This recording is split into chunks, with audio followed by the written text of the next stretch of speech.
Welcome to tonight's peaceful journey through the quiet corridors of history, where we'll explore the gentle rise and fall of ancient civilizations. Let your mind settle as we begin this soothing exploration together. If you enjoy calming stories like this, consider subscribing to our channel, and turn on the bell, so you never miss a peaceful night's rest. Now, take a slow, deep breath in through your nose, hold it gently for 3 counts, and slowly release through your mouth. Feel your shoulders drop, your jaw soften, as we prepare to drift back through the centuries. Tonight, we'll visit 20 ancient empires, from the sun-baked stones of Mesopotamia to the misty highlands of the Andes. We'll discover not tales of violence or conquest, but gentle lessons about the natural rhythms of human civilization, the quiet wisdom found in understanding why even the mightiest empires eventually returned to dust. History moves in cycles, like the turning of seasons, the ebb and flow of tides. There's something deeply comforting in recognizing these patterns, in understanding that rise and fall are simply part of nature's eternal dance. Each empire we visit tonight carried within it both the seeds of its greatness and the gentle inevitability of its transformation. As you listen, let these ancient stories wash over you like warm waves, carrying away the tensions of your day, replacing them with the timeless perspective that comes from seeing the grand sweep of human experience. Breathe deeply, and let the journey through time begin. Chapter 1. The Roman Empire. Overextension and division. Let us begin our journey in the twilight of the greatest empire the world had ever known. Rome, whose eagles once soared from the misty shores of Britain to the sun-scorched sands of Egypt. For over 1,000 years, Roman legions marched across 3 continents, their sandaled feet wearing paths that would become the highways of civilization. Picture the Rome of the 2nd century, when Marcus Aurelius ruled with philosopher's wisdom. The Forum bustled with merchants speaking a dozen languages. Aqueducts carried fresh mountain water across impossible distances. The Colosseum echoed with the roar of crowds, while in distant provinces, Roman engineers built roads so perfectly that many still carry traffic today. This was an empire that seemed eternal, as permanent as the 7 hills upon which it was founded. Yet even at its height, the seeds of transformation were quietly taking root. The empire had grown so vast that a message from Rome to its furthest borders could take months to arrive. Imagine the challenge of governing territories stretching from Scotland's highlands to the deserts of North Africa, from Spain's Atlantic coast to the banks of the Euphrates. Each province had its own customs, languages, gods, and growing sense of identity. The 3rd century brought what historians gently call the crisis of the 3rd century, a time when the empire nearly dissolved entirely. In 50 years, over 50 emperors claimed the purple, most meeting violent ends. The economy strained under the weight of constant warfare. Barbarian tribes pressed against the frontiers, not as savage invaders, but as peoples seeking new homes, pushed westward by migrations from the distant steppes. Diocletian, wise in his way, recognized that the empire had grown beyond any single ruler's capacity. In 285 CE, he divided the administration, creating an Eastern and Western empire, each with its own Augustus and Caesar. It was like trying to save a mighty oak by splitting it in 2, hoping both halves might survive the coming storms. The division created new challenges. The Western Empire, centered in Ravenna and later Milan, struggled with Germanic migrations, economic decline, and the gradual transformation of Roman institutions. The Eastern Empire, with its capital at Constantinople, adapted more successfully, evolving into what we now call the Byzantine Empire, which would endure for another 1,000 years. Christianity's rise added another layer of change. Constantine's conversion in the early 4th century transformed not just religious practice, but the very nature of imperial authority. The old Roman gods, who had blessed legions and sanctified conquest, gave way to a faith that spoke of different values, of turning the other cheek, of treasures in heaven rather than earthly glory. By the 5th century, the Western Empire existed more in memory than reality. Germanic kings ruled former Roman provinces, but they often maintained Roman titles. Roman law, Roman customs. The last Western emperor, Romulus Augustulus, was quietly pensioned off in 476 CE, not executed or overthrown, but simply no longer needed. In this moment, we witness the end of an era. Yet Rome's collapse was not a sudden catastrophe, but a gradual transformation, like autumn slowly turning to winter. The empire had simply grown beyond sustainable limits, its borders too long to defend. Its administration too complex to manage, its diverse peoples developing their own distinct identities. The lesson whispers softly across the centuries, that even the mightiest civilizations must eventually transform. That overextension leads to fragmentation, that diversity of peoples and distance of governance create natural pressures toward division. Rome's fall teaches us that empires, like all living things, have natural life cycles, periods of growth, maturity, and gentle decline into something new. Rest now in this ancient wisdom. Chapter 2. The Maya civilization, drought and decline deep in the emerald heart of Mesoamerica, where jungle vines now embrace ancient stones, once stood one of humanity's most sophisticated civilizations. The Maya, masters of mathematics and astronomy, builders of soaring pyramids that pierced the forest canopy like fingers reaching toward their beloved stars.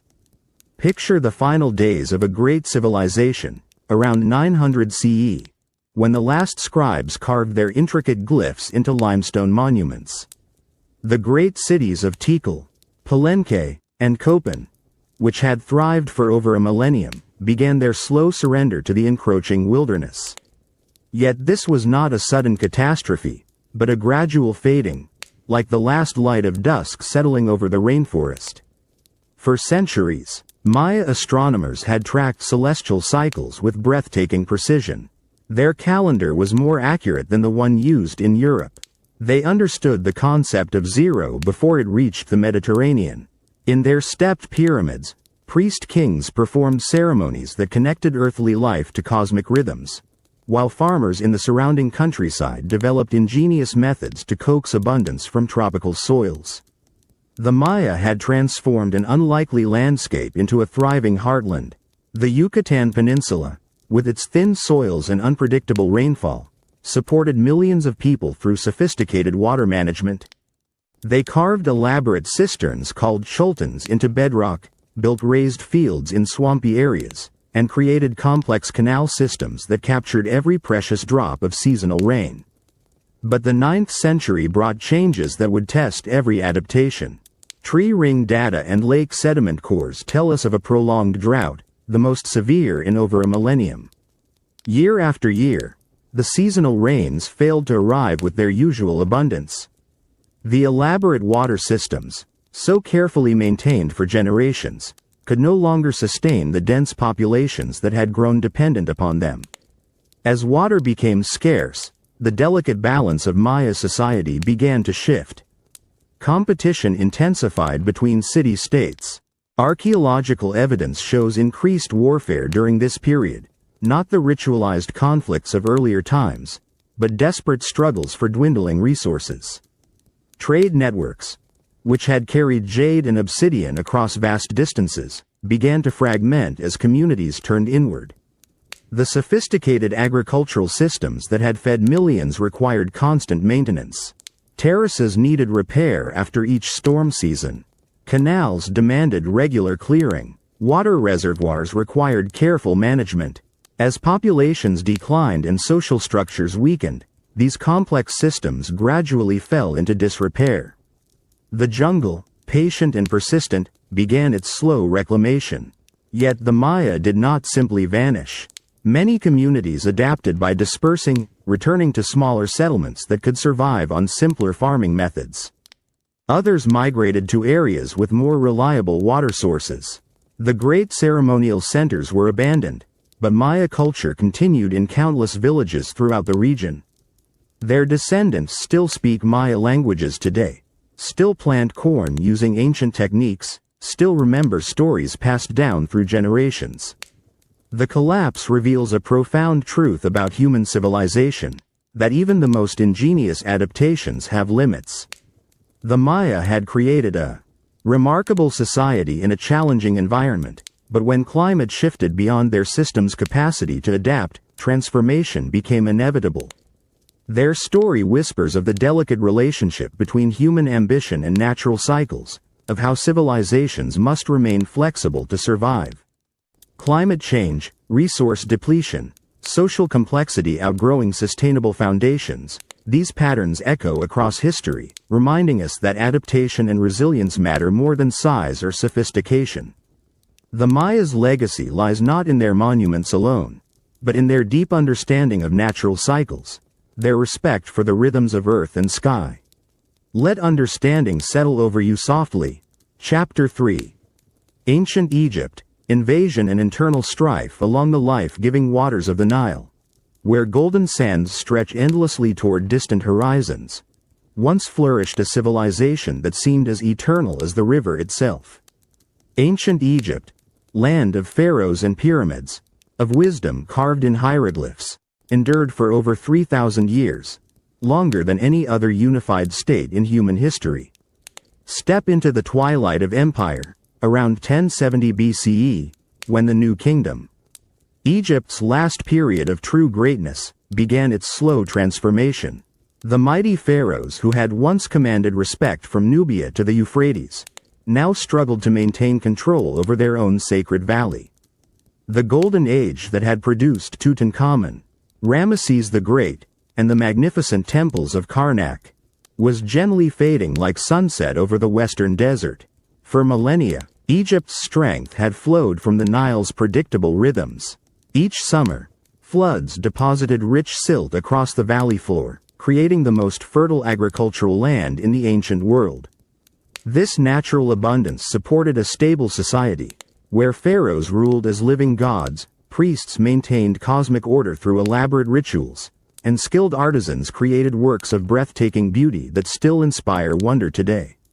The pharaoh's authority rested on divine mandate, the belief that he was Horus incarnate, mediator between the mortal world and the realm of the gods. This sacred kingship had provided stability through countless dynasties. But by the late New Kingdom, this foundation began to weaken.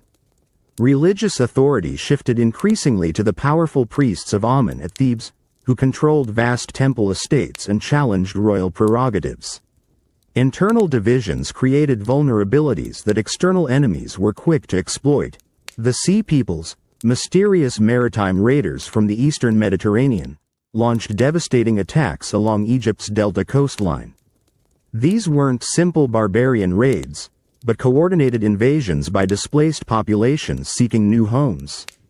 Egyptian records describe fierce battles, with Ramesses III claiming victory, but the cost was enormous. Simultaneously, Libyan tribes pressed from the west, drawn by Egypt's legendary wealth and weakened by their own environmental pressures. Unlike earlier foreign incursions, these invaders came not just as conquerors, but as settlers, bringing families and livestock, seeking permanent homes in the fertile Nile Valley. Many were eventually absorbed into Egyptian society, but their presence marked a fundamental shift in the kingdom's ethnic composition. The priesthood's growing power created a parallel government that competed with pharaonic authority. Temple estates controlled vast agricultural lands, employed thousands of workers, and accumulated treasures that rivaled the royal treasury. High priests began asserting independence, particularly in Upper Egypt, where the cult of Amun wielded enormous influence. This religious fragmentation weakened central authority just when strong leadership was most needed. Economic pressures compounded political instability, maintaining Egypt's extensive temple complexes, supporting a bloated bureaucracy, and funding military campaigns against multiple enemies strained even the Nile Valley's abundant resources. Trade networks that had brought cedar wood from Lebanon, gold from Nubia, and exotic goods from Punt, became increasingly disrupted by regional conflicts. By 1070 BCE, Egypt had effectively split into competing power centers. The north, centered at Tanis, remained under pharaonic control, while the south fell under the dominance of Theban high priests. This division, known as the Third Intermediate Period, would persist for centuries, with various Libyan, Nubian, and eventually Persian dynasties ruling different portions of the ancient kingdom. Yet even in decline, Egypt's cultural influence remained profound. Its art, architecture, and religious concepts continued to inspire neighboring civilizations. The Ptolemaic dynasty, established by Alexander's general, would later restore much of Egypt's glory, blending Greek and Egyptian traditions in magnificent synthesis. The ancient wisdom never truly died, but transformed and adapted to new circumstances. Egypt's gradual transformation teaches us that even the most stable civilizations must eventually evolve. That religious and political authority, when they diverge, create dangerous instabilities. That external pressures, combined with internal divisions, can overwhelm even the strongest foundations. Yet it also shows us that cultural legacy transcends political boundaries, that wisdom and beauty, once created, become part of humanity's eternal heritage. Feel this knowledge becoming part of your peace? Chapter 4. The Akkadian Empire, Climate Change and Collapse in the Cradle of Civilization, where the Tigris and Euphrates rivers flow like silver ribbons through golden plains, arose humanity's first true empire. The Akkadian realm, forged by the legendary Sargon around 2334 BCE, united the scattered city-states of Mesopotamia under a single crown, creating a dominion that stretched from the Persian Gulf to the Mediterranean shores. Feel yourself transported to ancient times, to around 2200 BCE, when the world's first empire faced its greatest test. The mighty ziggurats of Akkad and Babylon still pierced the sky like earthen mountains, their mud brick walls gleaming in the desert sun. Yet in the surrounding countryside, something fundamental was changing. The life-giving rains that had nourished this civilization for centuries were beginning to fail. For over a century, the Akkadian kings had ruled with unprecedented authority. Sargon the Great and his grandson Naram-Sin had conquered lands from Anatolia to the Zagros Mountains. Their cuneiform inscriptions, pressed into clay tablets, recorded tribute flowing from dozens of subject peoples. Silver from the mountains, cedar wood from distant forests, precious stones from far-off lands, all converged on the magnificent capital cities of this first world empire. The Akkadians had built their prosperity on the fertile alluvium between the rivers, where barley and wheat grew in abundance, supported by an intricate network of canals and irrigation channels. Thousands of farmers worked fields that stretched to the horizon, their surplus grain feeding not only local populations, but also the armies, scribes, and craftsmen who maintained imperial administration across vast distances. But around 2200 BCE, the climate began a dramatic shift. Archaeological evidence reveals a period of severe aridification that lasted nearly 3 centuries. Lake levels dropped throughout the region. Tel Leilan, a major Akkadian city, was suddenly abandoned, its streets buried under layers of wind-blown dust. Sediment cores from the Persian Gulf show massive dust storms during this period, indicating widespread desertification. The drought struck at the heart of Akkadian power. As rainfall diminished, the rivers that fed their irrigation systems carried less water each year. Canals that had flowed reliably for generations began to run dry. Salt accumulated in over-irrigated fields, reducing crop yields even further. The agricultural surplus that had supported urban populations, professional armies, and imperial bureaucracy simply vanished. Social tensions escalated as resources became scarce. Cuneiform texts from this period speak of invasions by the Gutians, mountain peoples from the Zagros. But these weren't merely external attacks. They were likely climate refugees, driven from their own drought-stricken homelands, seeking survival in the river valleys. The weakened Akkadian military, struggling with reduced tax revenues and internal unrest, could no longer defend the empire's extensive frontiers. Archaeological layers tell the story with silent eloquence. Prosperous cities show sudden abandonment, with valuable items left behind as if residents fled quickly. Some settlements were destroyed by warfare. Others simply emptied as populations migrated toward remaining water sources. The sophisticated urban civilization that had flourished for centuries gave way to smaller, more scattered communities focused on basic survival. The empire's collapse was remarkably swift. Within a few decades, the vast realm that had taken over a century to build fragmented into competing city-states. The title, King of the Four Quarters, once claimed by Akkadian rulers, became meaningless as central authority dissolved. Trade networks collapsed, artistic production declined, and the great libraries of cuneiform tablets fell silent. Yet from this apparent catastrophe, new forms of organization eventually emerged. The Third Dynasty of Ur would later reunite much of Mesopotamia, incorporating lessons learned from Akkadian experience. They developed more resilient agricultural practices, created strategic grain reserves, and established more flexible administrative systems. The cultural achievements of the Akkadian period, including the world's first literary works, survived and influenced all subsequent Mesopotamian civilizations. The Akkadian story whispers profound truths about human vulnerability to environmental change. It shows us how even the mightiest political structures depend ultimately on natural systems, how climate shifts can unravel centuries of careful development. Yet it also demonstrates human adaptability, the capacity to learn from collapse and build anew. The empire's end was not humanity's failure, but part of the eternal cycle of growth, adaptation, and renewal. This ancient lesson resonates across millennia, reminding us that civilizations, like all living systems, must remain flexible enough to adapt to changing conditions. The Akkadians' legacy lies not in their political dominion, but in their innovations, their literature, and their demonstration that human societies can recover and rebuild even after profound disruption. Allow history's echoes to comfort you. Chapter 5. The Khmer Empire, water management failure in the heart of Southeast Asia, where monsoon rains dance across ancient temple stones.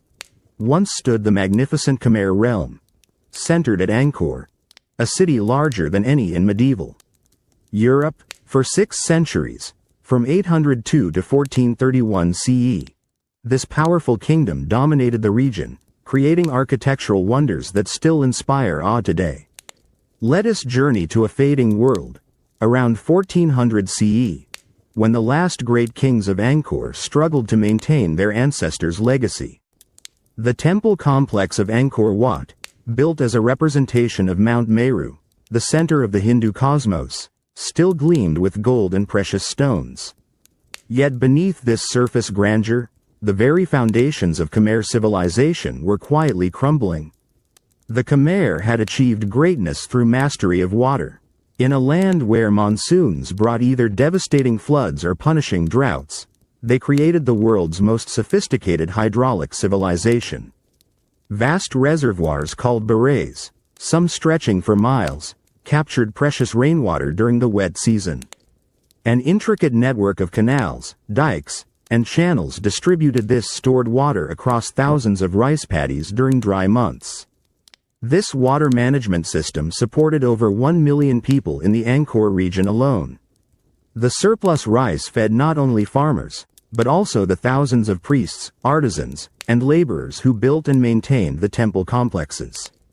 Stone inscriptions record elaborate ceremonies where kings, as devarayas or god-kings, blessed the waters that sustained their realm. The hydraulic network wasn't merely practical, but sacred, connecting earthly prosperity to divine favor. Yet by the 14th century, this marvel of engineering faced mounting challenges. Climate studies reveal that Southeast Asia experienced increased variability in monsoon patterns. Some years brought catastrophic flooding that damaged dikes and silted canals. Other seasons delivered insufficient rain to fill the great reservoirs. The delicate balance that had sustained Angkor for centuries became increasingly difficult to maintain. The water system's very sophistication became its weakness. Each barrage and canal required constant maintenance, Sediment had to be cleared regularly. Embankments needed repair after every flood season. Stone channels demanded skilled masons to prevent leakage. As the system aged, maintenance costs grew exponentially, while climate unpredictability made planning nearly impossible. Archaeological evidence shows that many smaller reservoirs were abandoned during this period. Communities that had depended on these water sources either migrated or returned to simpler farming methods. The elaborate temple building projects that had defined Khmer kingship slowed dramatically. Resources once devoted to creating monuments were redirected toward desperately needed infrastructure repairs. External pressures compounded internal difficulties. The rising Thai kingdom of Ayutthaya pressed from the west, while Vietnamese expansion threatened from the east. These weren't merely territorial conflicts, but competition for the region's most fertile agricultural lands. The Khmer military, traditionally supported by rice surplus from the Angkor Plain, found itself stretched thin defending multiple frontiers. Trade patterns also shifted during this era. Maritime commerce increasingly bypassed the inland Khmer heartland in favor of coastal ports. The wealth that had once flowed through Angkor's markets, funding temple construction and hydraulic maintenance, began moving along sea routes controlled by other powers. Economic decline made the expensive water management system even more difficult to sustain. The final abandonment of Angkor wasn't sudden catastrophe, but gradual migration. As the great reservoirs silted up and canals became unreliable, populations slowly moved toward areas with more dependable water sources. The jungle, patient and persistent, began reclaiming the magnificent temples. Vines crept over carved asparas. Tree roots split ancient foundations, nature slowly embracing what humans could no longer maintain. Yet Khmer civilization didn't disappear. The kingdom relocated to Phnom Penh, adapting to riverine rather than reservoir-based agriculture. Many communities throughout Cambodia continued using modified versions of traditional water management. The cultural and religious traditions that had flourished at Angkor survived, evolving and adapting to new circumstances. The Khmer story teaches us profound lessons about technological dependence. Their hydraulic mastery had enabled unprecedented prosperity, but also created vulnerabilities. When climate patterns shifted beyond their system's adaptive capacity, even the most sophisticated engineering couldn't prevent transformation. It reminds us that human achievements, however magnificent, remain subject to natural forces beyond our complete control. Breathe slowly, and let that empire fade into memory. Chapter 6. The Western Roman Empire, barbarian migrations across the windswept frontiers of Europe, where Roman watchtowers once stood sentinel against the northern darkness. A great transformation was quietly unfolding. The Western Roman realm, heir to centuries of Mediterranean glory, faced not conquest by enemies, but something far more complex, the gradual integration of entire peoples seeking new homes within its borders. Close your eyes and drift back through time, to the 4th and 5th centuries CE, when the Rhine and Danube rivers marked the edge of the civilized world. Beyond these watery boundaries, Germanic tribes had lived for generations in the vast forests and plains of northern Europe. The Visigoths, Ostrogoths, Vandals, and Franks were not savage barbarians, but sophisticated peoples with their own laws, customs, and warrior traditions. For centuries, Rome had maintained its frontiers through a delicate balance. Some Germanic peoples served as foederati, allied troops who defended Roman territory in exchange for land and payment. Others traded peacefully across the borders, exchanging amber and furs for Roman wine and manufactured goods. The frontier was less a wall than a permeable membrane, where cultures mingled and adapted to one another. But far to the east, on the steppes of Central Asia, a catalyst for change was stirring. The Huns, nomadic horsemen of extraordinary military skill, began moving westward under their legendary king Attila. Their advance created a domino effect, pushing Germanic tribes toward Roman territory not as invaders, but as refugees seeking protection from this eastern threat. Entire nations, complete with families, livestock, and possessions, pressed against Rome's borders? The Western Empire, already strained by economic difficulties and political instability, lacked the resources to resist these massive population movements. Emperor Honorius, ruling from the safety of Ravenna's marshes, could offer little effective leadership. The once mighty legions, now largely composed of Germanic mercenaries, often felt more loyalty to their tribal commanders than to distant Roman authorities. In 378 CE, at the Battle of Adrianople, Emperor Valens fell alongside the flower of the Eastern Roman army, defeated by Visigothic forces who had been seeking settlement, not conquest. This catastrophe demonstrated that Rome could no longer dictate terms to the Germanic peoples. Negotiation and accommodation became necessary, even as they undermined traditional Roman authority. The Visigothic sack of Rome in 410 CE under Alaric shocked the ancient world, yet it was remarkably restrained. The Gothic king, himself a Christian, ordered his troops to respect churches and avoid unnecessary destruction.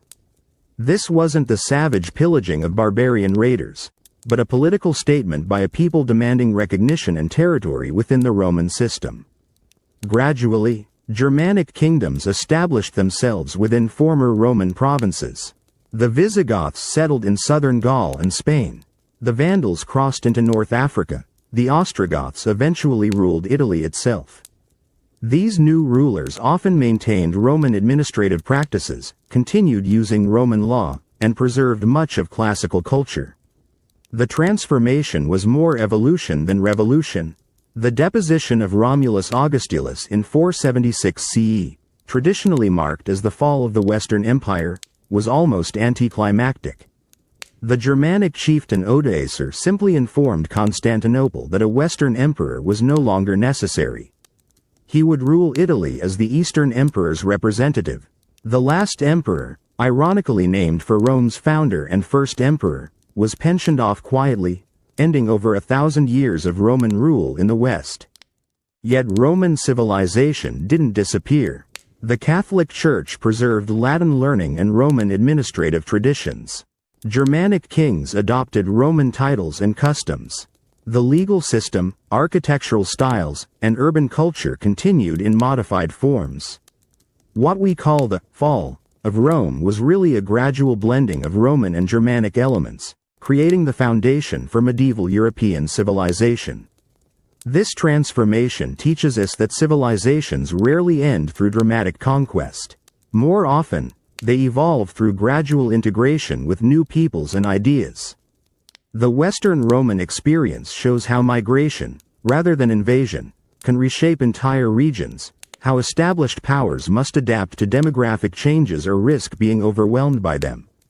The lesson whispers across centuries that flexibility and accommodation often serve better than rigid resistance, that cultural synthesis, though sometimes painful, can create new forms of civilization. The Germanic peoples didn't destroy Roman culture, they transformed it, creating something different but equally valuable. Carry these lessons gently in your heart. Chapter 7. The Assyrian Empire. Overreach and rebellion in the rolling hills of northern Mesopotamia, where the Tigris River winds through ancient valleys, once stood the most formidable military power the world had ever known. The Assyrian realm, with its capital at Nineveh, dominated the Middle East for 3 centuries, from roughly 900 to 612 BCE. Its iron-wielding armies and siege engines struck fear into kingdoms from Egypt to Iran. In this moment, we witness the end of an era, around 630 BCE, when the mighty Assyrian war machine, which had conquered Babylon, Damascus, and even distant Memphis, began to show signs of fatal exhaustion. The palace walls of Nineveh still gleamed with carved reliefs depicting royal hunts and military triumphs. Yet beneath this surface grandeur, the foundations of Assyrian power were quietly cracking. The Assyrians had built their dominance through revolutionary military innovations. They were among the first to master iron weapons, giving their soldiers superior swords and spearheads. Their siege warfare was unmatched, using battering rams, siege towers, and tunneling techniques that could breach any city wall. Cavalry units provided unprecedented mobility, while a professional officer corps ensured tactical superiority over tribal militias.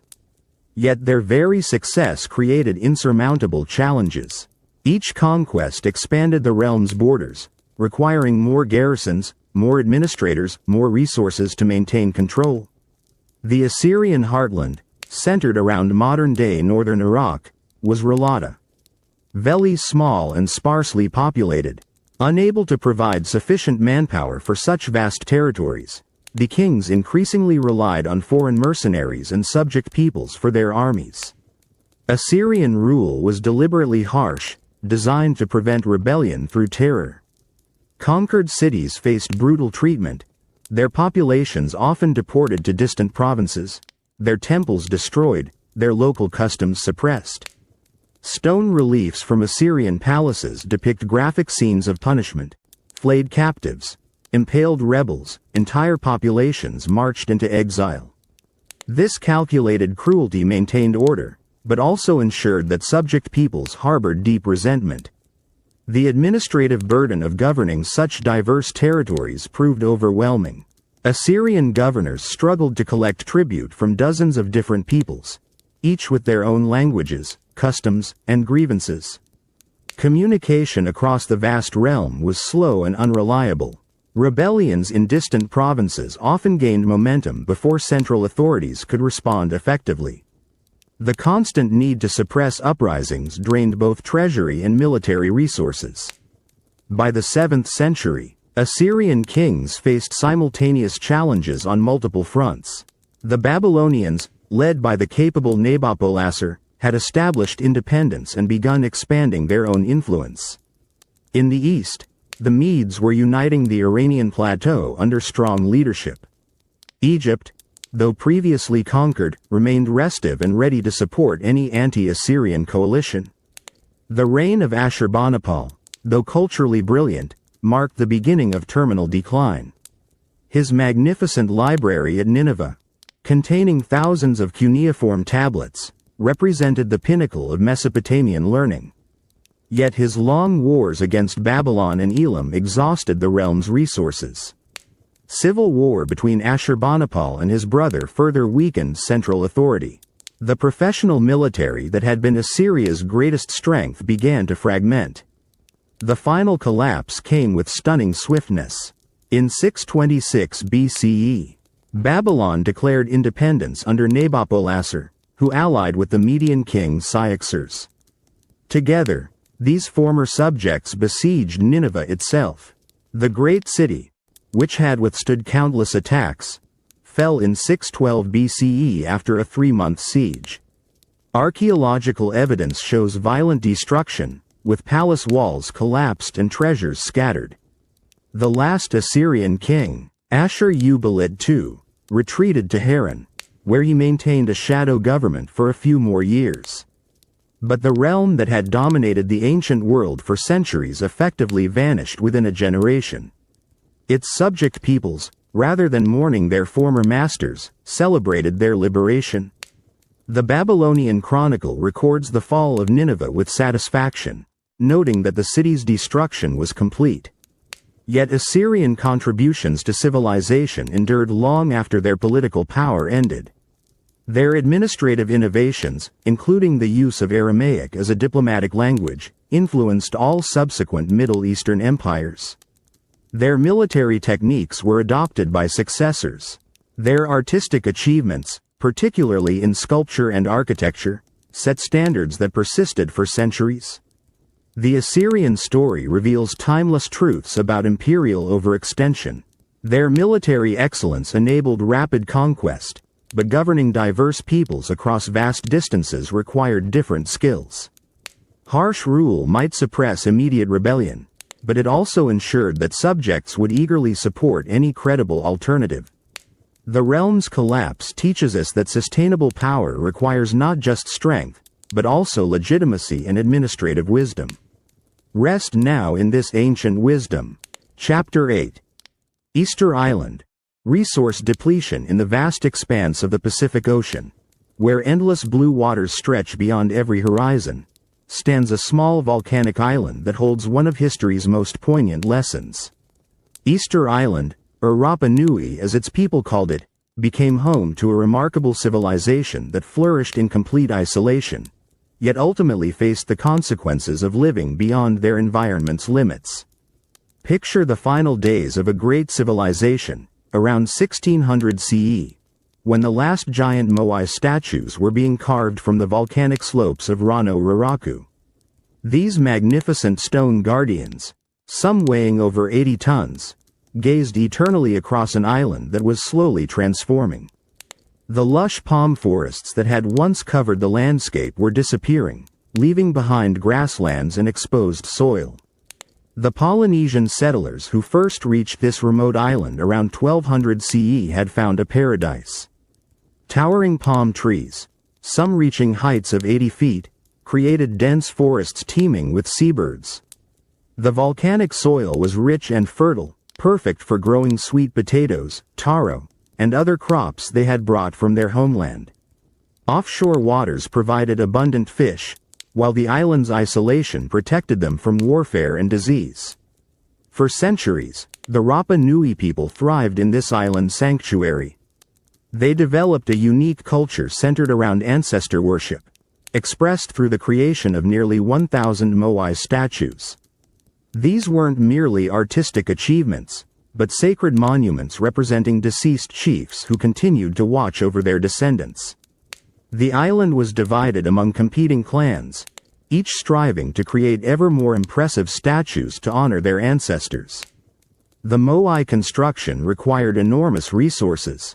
Each statue demanded not only skilled carvers, but also massive quantities of timber for transportation. The Rapa Nui developed ingenious methods for moving these stone giants, using palm logs as rollers and wooden sledges. Archaeological evidence suggests they may have even walked the statues upright using ropes, a technique that required countless trees for tools and leverage. Yet this remarkable achievement came at a hidden cost. The island's forests were being consumed faster than they could regenerate. Trees were needed not only for statue transport, but also for canoe construction, house building, and fuel for cooking and warmth. As the population grew, reaching perhaps 15,000 people at its peak, the demand for wood increased exponentially. By 1400 CE, the ecological balance was shifting dramatically. Pollen analysis from lake sediments shows the gradual disappearance of palm forests. As trees vanished, soil erosion increased, reducing agricultural productivity. The large seabird colonies that had nested in the forest canopy disappeared, eliminating an important protein source. Without trees for canoes, deep-sea fishing became impossible, further reducing food availability. Social tensions escalated as resources became scarce. The peaceful competition between clans over statue construction gave way to more serious conflicts. Archaeological evidence from this period shows increased violence, with weapons and fortified caves becoming more common. The elaborate moai carving projects were gradually abandoned, leaving hundreds of statues unfinished in the quarry. The arrival of Europeans in 1722 found an island transformed. Dutch explorer Jacob Rogeveen described a largely treeless landscape populated by perhaps 3,000 people. The massive statues stood as silent testimony to a more prosperous past. Many moai had been toppled, possibly during clan warfare. Their faces turned away from communities that could no longer maintain the ancestral traditions. Yet the Rapa Nui people survived this ecological collapse, adapting to their changed environment with remarkable resilience. They developed new agricultural techniques, created elaborate stone gardens to protect crops from wind and salt spray. Their culture evolved, with the moai-centered ancestor worship giving way to the Tongata Manu or Birdman cult, which celebrated spiritual rather than material achievements. The Easter Island story offers profound lessons about sustainability and limits. It shows how even the most isolated societies must live within their environment's carrying capacity. The Rapa Nui's tragedy wasn't lack of intelligence or skill, but the gradual nature of environmental degradation, which made it difficult to recognize the crisis until irreversible damage had occurred. This small island serves as a microcosm for larger questions about human relationship with nature. It reminds us that natural resources, however abundant they may seem, are ultimately finite. That short-term achievements, however magnificent, must be balanced against long-term sustainability. The moai still standing today whisper these ancient truths to anyone willing to listen. Let understanding settle over you softly. Chapter 9. The Byzantine Empire, Plague and Conquest. Where Europe meets Asia, across the shimmering waters of the Bosphorus, stood Constantinople, the queen of cities, capital of the Byzantine realm that had endured for over 1,000 years. This Christian successor to Rome had weathered barbarian invasions, religious schisms, and countless wars, yet by the 15th century, the once mighty state had shrunk to little more than the great city itself and a few scattered territories. Step into the twilight of empire, to May 29, 1453, when the last Byzantine emperor, Constantine XI Palaiologos, prepared for the final siege. The massive walls of Theodosius, which had protected the city for over a millennium, still rose majestically from the Golden Horn. Yet behind these ancient fortifications, fewer than 50,000 souls remained in a city that had once housed 500,000. The Byzantine decline had been gradual, unfolding across centuries like a slow sunset. The realm that had once stretched from Italy to the Euphrates had been steadily eroded by Arab conquests, Crusader betrayals, and the rise of powerful neighbors. The catastrophic Fourth Crusade of 1204, when Western Christians sacked Constantinople itself, had shattered Byzantine power for generations. Though the Palaiologos dynasty restored Greek rule in 1261, the realm never fully recovered its former strength. Plague had repeatedly devastated the population. The Black Death of the 14th century struck Constantinople with particular severity, reducing the city's inhabitants by perhaps half. Trade, the lifeblood of this commercial crossroads, declined as Italian merchants established direct routes to Asia, bypassing the traditional Byzantine middlemen. The once bustling markets of the Mise grew quiet, their shops empty, their revenues insufficient to maintain the vast bureaucracy that had administered the realm. Religious divisions further weakened the state. Attempts to reunite the Eastern and Western churches, motivated by desperate need for Western military aid, created internal strife. Many Byzantines preferred Ottoman rule to submission to Rome. The theological disputes that had once energized Byzantine intellectual life became sources of paralyzing division when unity was most needed. The Ottoman Turks, under the brilliant Sultan Mehmed II, represented everything the Byzantines had once been. Dynamic, expanding, confident in their destiny, Mehmed had spent years preparing for the conquest of Constantinople, commissioning massive cannons, assembling a fleet to control the Bosphorus, gathering an army of over 100,000 men. His Hungarian engineer Orban had created artillery pieces capable of breaching the legendary walls. The final siege lasted 57 days, a testament to both Ottoman determination and Byzantine resilience. Emperor Constantine, knowing his cause was hopeless, chose to die fighting rather than flee. His body was found among the fallen defenders, identified only by the purple boots that marked his imperial rank. The great city that had been the new Rome, the bulwark of Eastern Christianity, passed into Ottoman hands. Yet the fall of Constantinople wasn't merely military conquest, but cultural transformation. Mehmed II, calling himself Caesar of Rome, preserved much of Byzantine administrative structure. The Hagia Sophia, greatest church in Christendom, became a mosque, but its architectural magnificence was carefully maintained. Greek scholars, fleeing westward, carried Byzantine manuscripts and learning to Renaissance Europe, ensuring that classical knowledge survived. The Ottoman conquest actually revitalized the city. Constantinople became the heart of a new empire that would endure for centuries. The population grew rapidly as Muslims, Christians, and Jews from across the Ottoman realm settled there. Trade flourished again as the city became the administrative center of a vast domain. The Byzantines' careful preservation of Roman law and Greek learning provided foundations for Ottoman governance. The Byzantine story teaches us about adaptation and survival.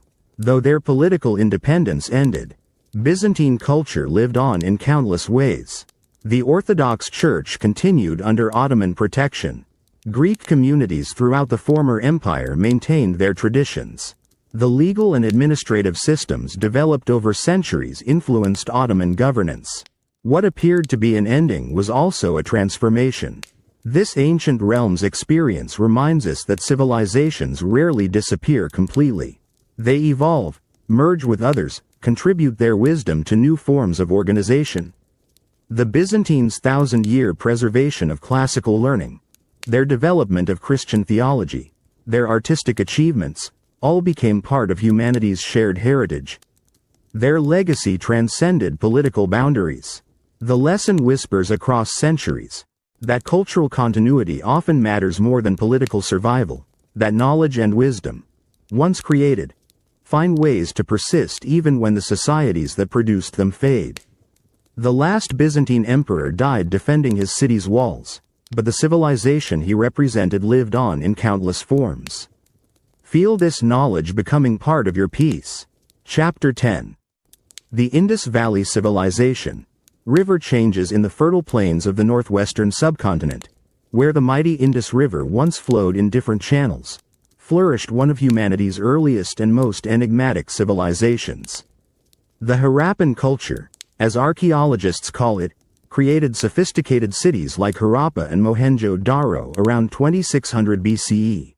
Yet left behind no deciphered writing. No royal monuments. Only the silent testimony of remarkably advanced urban planning.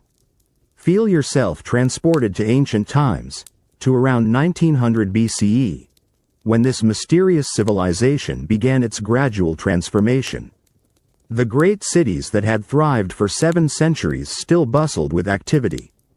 Their straight streets, advanced drainage systems, and standardized brick construction represented urban sophistication unmatched anywhere in the ancient world. Yet subtle changes were already reshaping the landscape that had sustained this remarkable culture. The Indus Valley people had achieved something extraordinary, creating a civilization without apparent kings or temples. Their cities show no palaces or monumental architecture, suggesting a society organized around commerce and collective governance rather than royal authority. Standardized weights and measures, uniform brick sizes, and sophisticated harbor facilities at Lothal indicate a culture focused on trade and practical cooperation. Archaeological evidence reveals a people deeply attuned to their environment. Their cities featured the world's earliest known sewerage systems, with covered drains running beneath every street. Public baths, including the famous Great Bath at Mohenjo-Daro, suggest ritual importance of cleanliness and water. Granaries were carefully designed to protect stored grain from floods and pests. Everything reflected careful adaptation to the river's seasonal rhythms. Yet around 2000 BCE, the very rivers that had nurtured this civilization began to change course. Geological studies show that the Saraswati River, mentioned in ancient Vedic texts as a mighty waterway, was drying up due to tectonic shifts. The Indus itself was altering its path, leaving some settlements stranded while flooding others. These weren't sudden catastrophes, but gradual changes that unfolded over generations. As water sources became less reliable, the agricultural surplus that had supported urban populations began to decline. The sophisticated trade networks that had connected Indus Valley cities to Mesopotamia and Central Asia started to fragment. Seals and pottery from this later period show declining craftsmanship, suggesting economic stress and reduced specialization. Archaeological layers tell a story of gradual abandonment rather than violent destruction. In many cities, the latest levels show smaller houses built over larger ones, streets becoming narrower, drainage systems falling into disrepair. The population was slowly dispersing, moving toward more reliable water sources, adapting to changing environmental conditions. Some communities migrated eastward toward the Ganges Valley. Others moved south into Gujarat and the Deccan. They carried with them knowledge of urban planning, agricultural techniques, and craft traditions that would influence later Indian civilizations. The famous priest king sculpture, the dancing girl bronze, the sophisticated seals, all represent a cultural legacy that didn't disappear but transformed. The Indus script, still undeciphered despite decades of scholarly effort, remains tantalizingly silent about this transition. Perhaps these people recorded their experiences, their adaptations, their gradual movement to new lands? But without understanding their writing, we can only read the story in pottery shards, abandoned wells, and the careful stratigraphy of archaeological excavation. And as you rest in the quiet of this vanished world, if these journeys through history bring you peace, consider subscribing to our channel, so more stories of the past can find you when sleep calls. The Indus Valley civilization teaches us profound lessons about resilience and adaptation. Their response to environmental change wasn't resistance but flexibility. They didn't cling to failing cities but moved to where life remained sustainable. Their culture survived not through monuments or written records, but through the practical knowledge and social innovations they carried to new homes. This ancient story reminds us that civilizations are ultimately about people, not places. The Harappan's legacy lives on in the subcontinent's urban traditions, its reverence for water, its sophisticated craft techniques.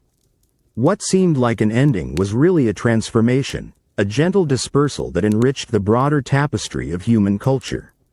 Allow history's echoes to comfort you. Chapter 11. The Hittite Empire, Sea Peoples and Bronze Age collapse in the highlands of ancient Anatolia, where snow-capped mountains rise above fertile valleys. Once stood the mighty Hittite realm, masters of iron and chariots, who challenged Egypt for dominance of the ancient world. For 5 centuries, from roughly 1650 to 1180 BCE, their capital at Hattusa commanded respect from the Aegean to Mesopotamia. Yet even this powerful kingdom would succumb to the great upheaval that ended the Bronze Age. Let us journey to a fading world, around 1200 BCE, when the last Hittite kings struggled against forces beyond their control. The massive stone walls of Hattusa still enclosed a thriving city. Its royal archives, written in cuneiform on clay tablets, recorded treaties with Egypt, trade agreements with Assyria, and diplomatic correspondence that reveals a sophisticated international system. Yet this world was about to transform forever. The Hittites had built their power on military innovation. They were among the first to master iron working, giving their armies superior weapons. Their war chariots, pulled by swift horses, dominated battlefields from Syria to the Black Sea. The famous Battle of Kadesh against Ramesses II, though indecisive, demonstrated Hittite military prowess and led to history's first recorded peace treaty. Their kingdom was remarkably diverse, incorporating Hurrian, Luwian, and other Anatolian peoples under Hittite rule. The capital housed temples to dozens of deities, reflecting the empire's multicultural nature. Hittite law codes, preserved on tablets, show a surprisingly humane legal system, with punishments focused on compensation rather than revenge. Trade routes connected their realm to distant lands, bringing tin from Afghanistan, amber from the Baltic, luxury goods from across the known world. Yet by 1250 BCE, ominous signs appeared throughout the eastern Mediterranean. Mysterious groups, collectively called the Sea Peoples by Egyptian records, began devastating coastal cities. These weren't simple raiders but entire populations on the move, driven by forces we still don't fully understand. Climate change, political upheaval, or population pressure may have triggered these massive migrations. The Sea Peoples struck with devastating effect. Cyprus fell to their attacks. The great trading city of Ugarit was destroyed and never rebuilt. Even mighty Egypt barely survived their assault. Ramesses III's victory inscriptions describe fierce battles against these mysterious invaders, but the cost was enormous. The international trade networks that had sustained Bronze Age civilization collapsed entirely. The Hittite heartland, though inland, couldn't escape this chaos. Archaeological evidence shows widespread destruction around 1180 BCE. Hattusa itself was abandoned, its great temples and palaces left empty. The royal archives end abruptly, their final tablets recording desperate attempts to secure grain shipments as famine threatened the kingdom. The sophisticated administrative system that had governed Anatolia for centuries simply vanished. Yet the collapse wasn't uniform. Some Hittite successor states, called Neo-Hittite kingdoms, survived in southern Anatolia and northern Syria. Cities like Carchemish and Malatya maintained Hittite traditions for several more centuries. Their rulers continued using Hittite royal titles and artistic styles, preserving elements of the great empire's culture even as its political unity dissolved. The Bronze Age collapse marked one of history's great transitions. The palace-centered economies of the late Bronze Age, dependent on long-distance trade and complex bureaucracies, gave way to smaller, more localized societies. Iron replaced bronze as the dominant metal. Alphabetic scripts began replacing complex writing systems. New peoples, including the Greeks and Israelites, emerged to fill the political vacuum. The Hittite story teaches us about interconnectedness and vulnerability. Their empire had thrived as part of an international system, but this same connectivity made them vulnerable when that system collapsed. The lesson whispers across millennia, that complex civilizations, however powerful, depend on networks that extend far beyond their borders. When those networks fail, even the mightiest kingdoms must adapt or perish. The abandoned ruins of Hattusa, rediscovered only in modern times, remind us that human achievements, however impressive, remain subject to forces beyond any single civilization's control. Yet Hittite contributions endured. Their iron-working techniques spread throughout the ancient world. Their legal concepts influenced later codes. Their diplomatic innovations became models for international relations. Breathe slowly, and let that empire fade into memory. Chapter 12. The Mongol Empire. Succession and fragmentation across the windswept steppes of Central Asia, where endless grasslands stretch beneath infinite skies, once thundered the hoofbeats of history's largest contiguous empire. The Mongol realm, forged by Genghis Khan and expanded by his successors, stretched from Korea to Hungary, from Siberia to Southeast Asia, encompassing nearly a quarter of the world's land surface at its zenith in the 13th century. Close your eyes and drift back through time, to around 1260 CE, when the great empire that had conquered half the known world began its inevitable transformation.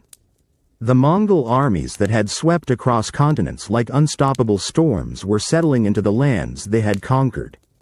Their descendants were learning new languages, adopting local customs, and gradually becoming more Chinese, Persian, or Russian than Mongol. Genghis Khan had united the fractious tribes of Mongolia through a combination of military genius and political innovation. His decimal military system, organizing armies into units of 10, 100, 1,000, and 10,000, created unprecedented coordination. The Mongol postal system, the yam, enabled communication across vast distances, while religious tolerance and meritocratic promotion attracted talent from conquered peoples. The empire's expansion under Ogedei Khan and later rulers was breathtaking in scope. Mongol generals conquered the Jin dynasty in northern China, destroyed the Khwarezmid Empire in Central Asia, and swept into Europe, defeating Polish and Hungarian armies with ease. Baghdad, the jewel of the Islamic world, fell to Hulagu Khan in 1258, while Kublai Khan completed the conquest of Song China by 1279. Yet the very success that made the Mongols invincible also contained the seeds of fragmentation. As the empire grew, it became increasingly difficult to govern from a single center. Karakoram, the Mongol capital, was thousands of miles from many conquered territories. Communication delays meant that local commanders often had to make crucial decisions without central guidance, creating de facto independence. The death of Mongke Khan in 1259 triggered a succession crisis that would permanently divide the empire. His brothers Kublai and Arik Bok fought a bitter civil war for the title of Great Khan, while other branches of the Mongol royal family consolidated power in their own territories. The Golden Horde controlled Russia and Eastern Europe. The Ilkhanate ruled Persia and Iraq. The Chagatai Khanate dominated Central Asia. Cultural assimilation accelerated this political fragmentation. Mongol rulers in China adopted Chinese administrative practices and Confucian ideals. Those in Persia converted to Islam and patronized Persian poetry and art. The Golden Horde's Khans became increasingly influenced by Russian Orthodox Christianity and Slavic customs.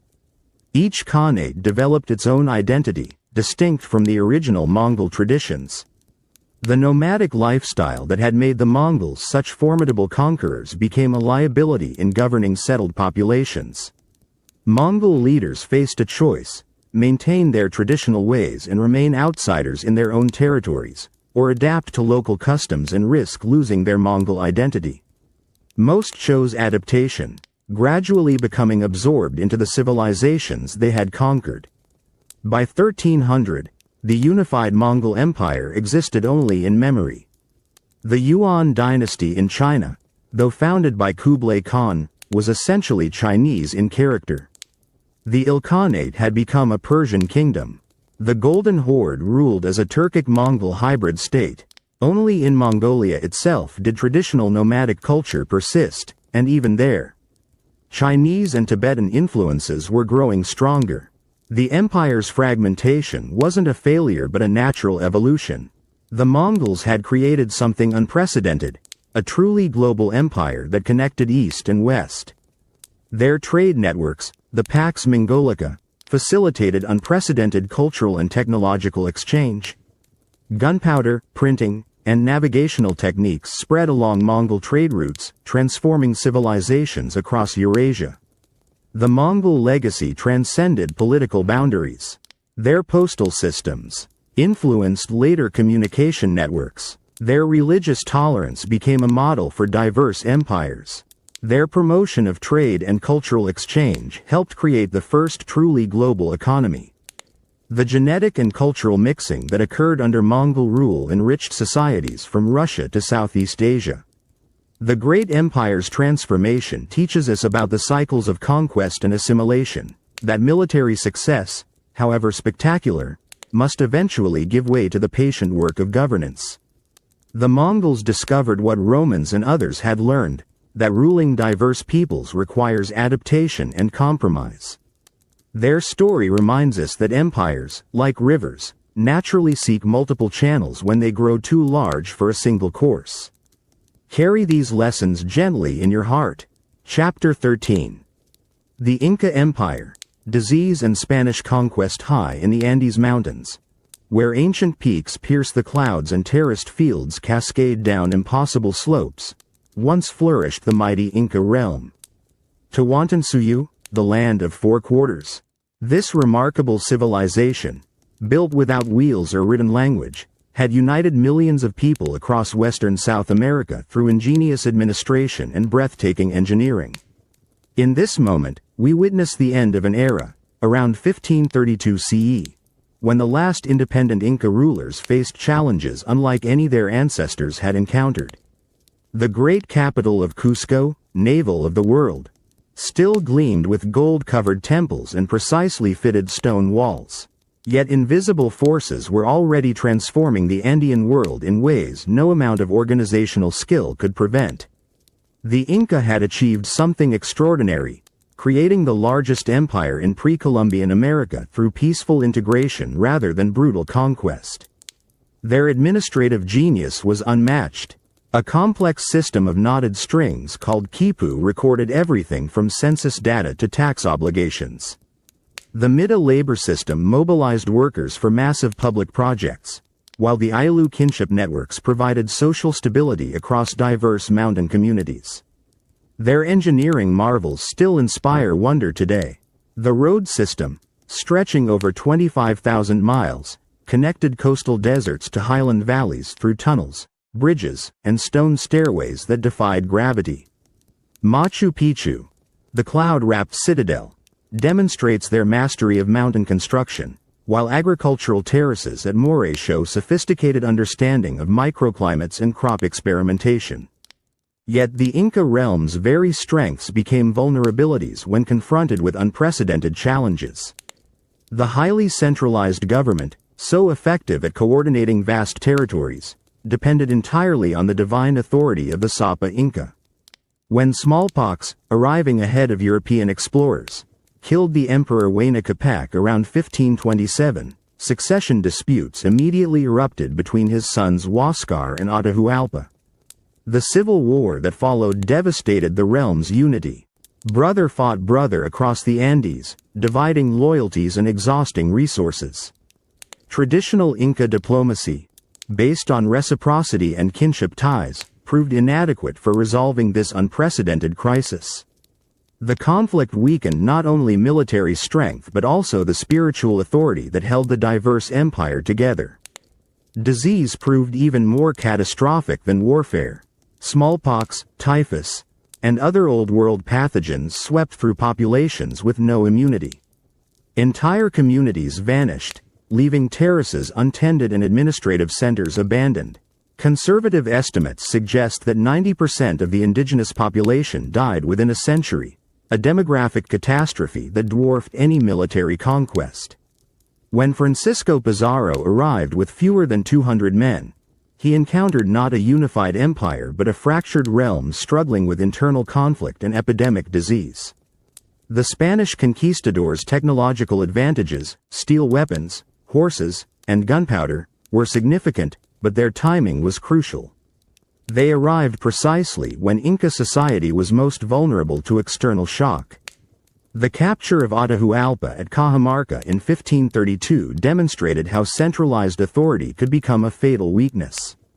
With their god-emperor held hostage, Inca commanders were paralyzed, unable to act without divine guidance. The ransom paid for Atahualpa's release, a room filled with gold and two with silver, revealed the empire's wealth but couldn't restore its shattered unity. Yet Inca civilization didn't simply vanish. The Spanish colonial system incorporated many Inca administrative practices. Quechua, the Inca language, is still spoken by millions.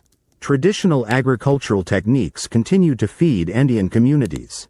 The Ayllu kinship system persists in modified forms, while Inca architectural principles influence modern construction in earthquake-prone regions. The Neo-Inca state at Vilcabamba maintained independence until 1572, preserving traditional customs and resisting Spanish rule. Even after its fall, Inca cultural identity survived in countless ways. Religious festivals blended Christian and Andean elements. Textile patterns carried ancient meanings. Stories and songs preserved historical memory across generations of colonial oppression. The Inca story teaches us about the fragility of even the most sophisticated civilizations when faced with unprecedented challenges. Their remarkable achievements in administration, engineering, and social organization couldn't protect them from biological catastrophe and internal division.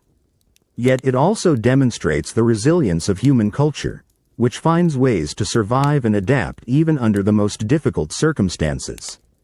This Andean realm's experience reminds us that civilizations, however mighty, remain vulnerable to forces beyond their control or experience. But it also shows us that cultural wisdom, once created, becomes part of humanity's permanent heritage. The Inca legacy lives on in the terraced fields, the precisely fitted stones, and the enduring communities that still call the Andes home. Rest now in this ancient wisdom. Chapter 14. The Persian Empire, Greek resistance and internal decay across the vast expanse from India to the Aegean Sea. Where the morning sun first touched the eastern mountains and set behind western islands, stretched the mighty Persian realm, the Achaemenid dynasty that ruled the largest empire the ancient world had ever known. For over 2 centuries, from Cyrus the Great to Darius III, Persian kings commanded the loyalty of dozens of peoples, from the Indus Valley to the shores of Libya.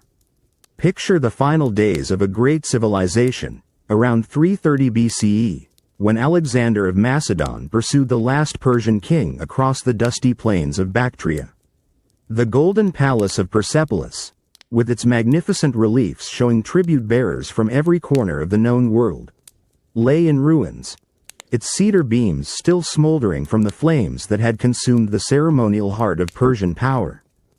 The Persian Empire had been built on principles of tolerance and efficient administration. Cyrus the Great's famous cylinder, often called the First Charter of Human Rights, proclaimed respect for local customs and religions. Persian satraps governed distant provinces with remarkable autonomy, while the royal road, stretching from Sardis to Susa, enabled swift communication across impossible distances. This enlightened approach had won the loyalty of conquered peoples for generations. Yet by the 4th century BCE, the empire's foundations were quietly eroding. The vast wealth flowing from tribute and taxation had created a court culture of luxury and intrigue. Palace conspiracies became common as royal relatives and ambitious nobles competed for influence. The professional military that had conquered half the world was increasingly replaced by mercenaries whose loyalty could be bought. Greek hoplites often served Persian masters against their own countrymen. The Greek city-states, though tiny compared to Persian satrapies, had developed military innovations that challenged Persian dominance. The hoplite phalanx, with its disciplined ranks of heavily armored infantry, proved devastatingly effective against traditional Persian tactics. At Marathon in 490 BCE, a small Athenian force defeated a much larger Persian army, demonstrating that the empire's military superiority was no longer absolute. Xerxes' massive invasion of Greece in 480 BCE, intended to settle the Greek question permanently, instead revealed the empire's strategic limitations. The naval defeat at Salamis and the crushing land battle at Plataea showed that Persian resources, however vast, couldn't guarantee victory against determined and well-organized opponents. The failed invasion marked the beginning of Persian decline in the Western territories. Internal rebellions became increasingly common as the empire aged. Egypt, always restive under foreign rule, successfully revolted multiple times, requiring expensive military campaigns to restore Persian control. Satraps in distant provinces began acting more like independent kings than loyal governors. The central authority that had once commanded unquestioning obedience was fragmenting into competing power centers. The empire's diversity, once a source of strength, became a liability as Persian identity diluted. Persian nobles adopted local customs, married foreign wives, and gradually lost connection to their ancestral homeland. The Zoroastrian religion that had unified the ruling class gave way to religious syncretism, while the Persian language competed with Aramaic and Greek in official communications. When Alexander crossed the Hellespont in 334 BCE, he faced an empire weakened by decades of internal decay. Darius III, though personally brave, commanded armies of questionable loyalty and uncertain quality. The great battles at Granicus, Issus, and Gaugamela were decided as much by Persian demoralization as by Macedonian tactical superiority.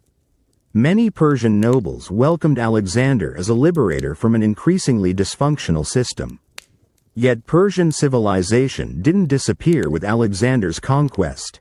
The Macedonian conqueror adopted Persian court ceremonies, married Persian nobility, and incorporated Persian administrative practices into his own empire. After Alexander's death, the Seleucid kingdom preserved much Persian culture, while the Parthians would later restore Iranian rule over much of the former Achaemenid territory. The Persian legacy endured in countless ways. Their administrative innovations influenced all subsequent empires. The concept of religious tolerance became a model for diverse states. Persian art and architecture inspired Islamic civilization, while Zoroastrian ethical concepts influenced Judaism, Christianity, and Islam. The empire's fall marked not the end of Persian culture but its transformation and dispersal. The Persian story teaches us about the challenges of governing diverse peoples across vast distances. Their initial success came from respecting local traditions while maintaining central coordination. But as the empire aged, this balance became harder to maintain.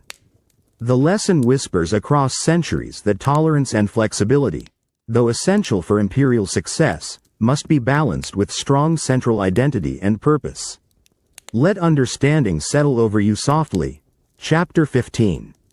The Han Dynasty, Corruption and Yellow Turban Rebellion along the fertile banks of the Yellow River, where ancient willows bend over muddy waters that have nourished Chinese civilization for millennia. Once flourished the mighty Han Dynasty. For over 4 centuries, from 206 BCE to 220 CE, this remarkable realm unified China under the mandate of heaven, creating cultural foundations that would define Chinese identity for 2,000 years. Step into the twilight of empire, around 180 CE, when the last effective Han emperors struggled against forces that would ultimately fragment their vast domain. The Forbidden City's predecessor, the Han Palace complex at Chang'an, still housed elaborate court ceremonies, while the Silk Road carried Chinese silk and porcelain to distant Roman markets. Yet beneath this surface prosperity, corruption and social tension were quietly undermining the dynasty's authority. The Han had achieved greatness through Confucian ideals of virtuous governance and meritocratic administration. The imperial examination system, though not yet fully developed, began selecting officials based on learning rather than birth. Confucian scholars served as moral advisors to emperors, while the concept of the mandate of heaven provided legitimacy based on virtuous rule. This system had created centuries of relative stability and prosperity. Yet by the 2nd century CE, the very institutions that had made Han rule successful were becoming sources of weakness. The court eunuch system, originally designed to provide the emperor with loyal servants who couldn't establish dynasties, had evolved into a parallel power structure. Eunuch factions competed with Confucian bureaucrats for imperial favor, creating paralyzing political gridlock when decisive action was needed. Corruption permeated every level of government. Local magistrates, poorly paid and far from central oversight, increasingly exploited their positions for personal gain. Tax collection became predatory, with officials keeping substantial portions for themselves. The land tax system, foundation of imperial revenue, was undermined by wealthy families who used influence to avoid their obligations, leaving the burden on small farmers who could least afford it. Natural disasters compounded administrative failures. The Yellow River, China's sorrow, repeatedly changed course during this period, flooding vast agricultural areas and displacing millions of people. Droughts and locust swarms destroyed crops across northern China, while the government's relief efforts were hampered by corruption and inefficiency. Starving peasants received little help from officials more concerned with personal enrichment than public welfare. Social tensions reached a breaking point in 184 CE with the Yellow Turban Rebellion. Led by Zhang Zhu, a charismatic healer who claimed divine mandate, hundreds of thousands of desperate peasants rose against Han authority. The rebels wore yellow headbands, symbolizing their connection to the earth element and their hope for a new golden age. Their slogan, "The blue sky is dead, the yellow sky will rise," expressed complete rejection of existing order. The rebellion spread like wildfire across 8 provinces, revealing the depth of popular discontent. Government forces, weakened by decades of neglect and corruption, struggled to respond effectively. Many local officials fled their posts, while others joined the rebels. The Han military, once invincible, proved inadequate against a popular uprising fueled by genuine grievances.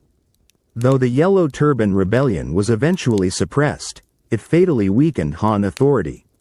Regional warlords who had helped crush the uprising retained their armies, gradually becoming independent power centers. The central government, bankrupt and demoralized, could no longer command automatic obedience. The unity that had defined Han rule for 4 centuries began fragmenting into competing kingdoms. The dynasty's final decades saw emperors becoming mere puppets of powerful generals and court factions. The last Han ruler, Emperor Xian, was manipulated by the warlord Dong Zhou and later controlled by Cao Cao. When the dynasty formally ended in 220 CE, it was almost anticlimactic. China fragmented into the Three Kingdoms period, beginning centuries of division and warfare. Yet Han cultural achievements endured long after political unity dissolved. The Chinese writing system, Confucian philosophy, and administrative traditions survived every subsequent dynasty. The very word, Han, became synonymous with Chinese ethnicity, while Han innovations in technology, art, and literature influenced all of East Asia. The dynasty's collapse marked not cultural death but political transformation.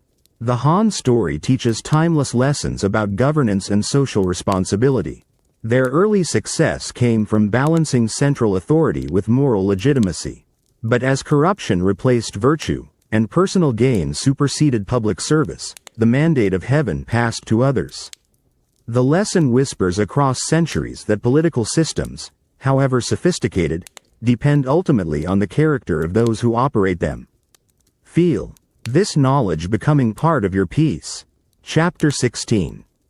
The Aztec Empire, Spanish arrival and smallpox in the heart of a vast lake, where floating gardens bloomed like jewels on shimmering waters, rose the magnificent city of Tenochtitlan, capital of the Aztec realm that dominated central Mexico. This island metropolis, larger than any European city of its time, was connected to the mainland by elegant causeways, while canals carried canoes laden with tribute from across the empire. Feel yourself transported to ancient times, to 1519, when the Aztec world stood at its zenith yet faced its greatest trial. Emperor Moctezuma II ruled from his palace overlooking the Great Temple, where priests maintained the sacred fires that kept the sun moving across the sky. The empire's tribute system brought exotic goods from tropical coasts and highland valleys, jade and cacao, feathers and gold, all flowing toward the island capital. The Aztecs had built their power through military prowess and religious authority. Their warrior societies, the Eagle and Jaguar Knights, struck fear into enemies across Mesoamerica. Yet conquest was not their only goal. They sought captives for sacrifice, believing that human blood nourished the gods and maintained cosmic balance. This sacred warfare had created an empire of tribute-paying city-states, bound together by fear and religious obligation. Tenochtitlan itself was a marvel of engineering.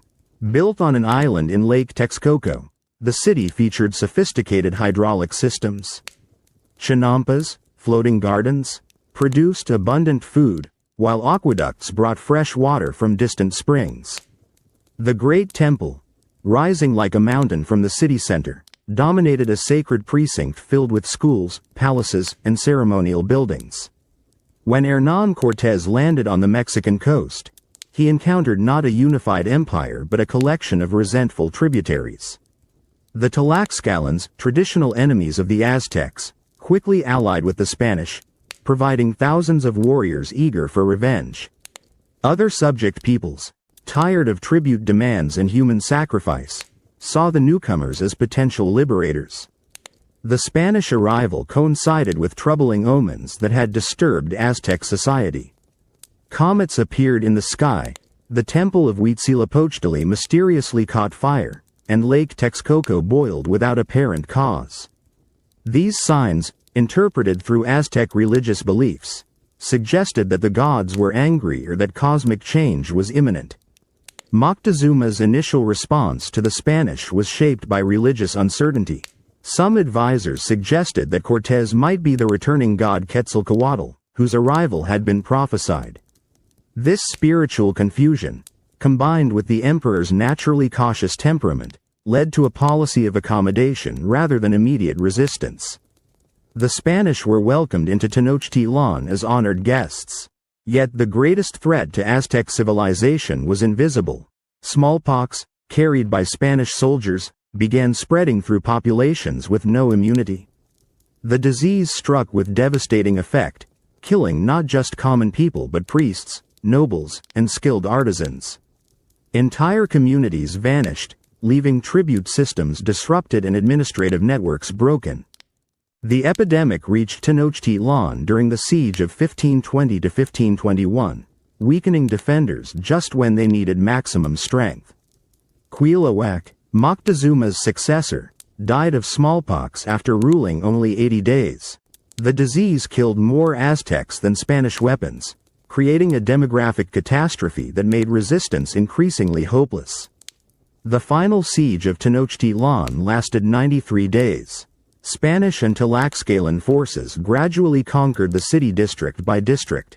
The defenders, led by the young Emperor Cuauhtémoc, fought with desperate courage, but faced impossible odds. Disease, starvation, and the destruction of the city's water supply eventually forced surrender. The fall of Tenochtitlan in August 1521 marked the end of independent Aztec rule. Yet Aztec culture didn't disappear. Spanish colonial administration incorporated many Aztec practices. Nahuatl, the Aztec language, remained widely spoken. Traditional crafts, agricultural techniques, and religious beliefs blended with Spanish elements, creating the rich mestizo culture of colonial Mexico. The Aztec story reveals how civilizations can be vulnerable to forces beyond their experience or control. Their military might, religious authority, and administrative skill couldn't protect them from epidemic disease and unprecedented challenges. Yet it also shows cultural resilience, the ability of human traditions to adapt and survive even under the most difficult circumstances. The lesson whispers across centuries that civilizations, however powerful, remain subject to forces larger than themselves. But it also reminds us that cultural wisdom, once created, finds ways to persist and transform.